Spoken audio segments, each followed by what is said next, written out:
મોગલધામનો વિવાદ છે છેલ્લા કેટલાય સમયથી ટોક ઓફ ધ ટાઉન છે અને એવામાં બાપુ દ્વારા સ્પષ્ટતા પણ કરવામાં આવી છે।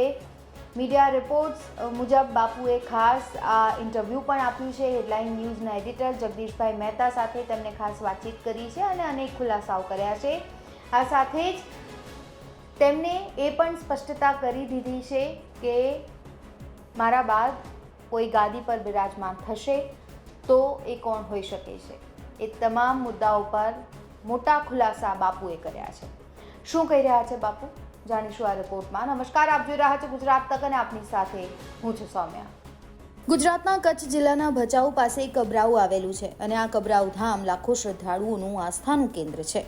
જો કે હાલ આ કબરાઉ ધામ છેલ્લા ઘણા દિવસોથી ચર્ચામાં છે। કબરાઉ ધામના મણિધર બાપુની પુખ્ત વયની દીકરીનું અપહરણ થયું હોવાની માહિતી સામે આવી અને ત્યારબાદ બાપુની દીકરીએ ભુજના ધર્મેન્દ્ર ડાબી નામના યુવક સાથે કાયદેસર રીતે લગ્ન કરી લીધા છે અને તેના ફોટા તેમજ સર્ટિફિકેટ પણ સોશિયલ મીડિયામાં વાયરલ થયા બાદ ખળબળાટ મચી ગયો। એવામાં બાપુએ પણ પ્રતિક્રિયા આપી અને છેલ્લા કેટલાય દિવસો બાદ તેમને મૌન તોડ્યું અને તેમણે કહ્યું છે કે મને આ ઘટના દુઃખદ લાગે છે। જે પણ લોકો આમાં સામેલ હશે, આંગળી ચીંધનારો, રસ્તો બતાવનારો તેમજ સાચું ખોટું બોલનારું, કંઈ નહીં વધે। બાપુ પાસે અહીં 18 વર્ણની દીકરીઓ આવે છે અને સેવા કરે છે। અમે તો સંત છીએ અને અમારો સ્વભાવ તો ક્ષમા કરવાનો છે। હું દુઃખનો ભિખારી છું, તમારા તમામ દુઃખ મને આપો। આ સાથે જ બાપુએ એમ પણ કહ્યું હતું કે 18 વર્ષ પછી માવતર પોતાના સંતાનોને પારકા કઈ રીતે સમજી શકે તેની બંધારણમાં કોઈ ચોખવટ નથી। મણિધર બાપુએ એમ પણ કહ્યું હતું કે મા મુગલની કૃપાથી ટૂંક સમયમાં બધું જ શાંત થઈ જશે। આ સાથે જ તેમણે એક મહત્વની વાત કહી છે। મણિધર બાપુએ પોતાના હિત શત્રુઓને સાફ સંદેશો આપી દીધો છે।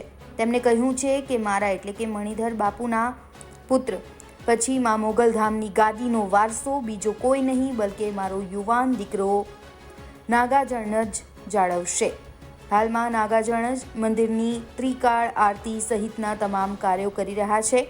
મણિધર બાપુએ એમ પણ ઉમેર્યું હતું કે હાલમાં તેઓની દીકરી ઘરે પરત ફરી ચૂકી છે, તેમની પૂછતાછ વગેરે કરવામાં આવી રહી છે। પરંતુ આ બધાની વચ્ચે જે મહત્વની અને મોટી વાત કહી છે કે મા મોગલધામની આ જે ગાદી છે જેના પર હાલ બાપુ બિરાજમાન છે, તેમના બાદ ગાદીનો વારસો તેમનો પુત્ર જ સાચવવાનો છે। હાલ આ વાતથી પણ ખળબળાટ મચી ચૂક્યો છે। મણિધર બાપુએ આ વાત હેડલાઇન ટુડેના એડિટર સાથે વાતચીત કરતા વખતે જણાવી છે, જેને લઈને અત્યારે ખળબળાટ મચી ચૂક્યો છે અને તેમણે કહ્યું છે કે નાગાજણ જ મંદિરની ગાદી છે એ સાચવશે।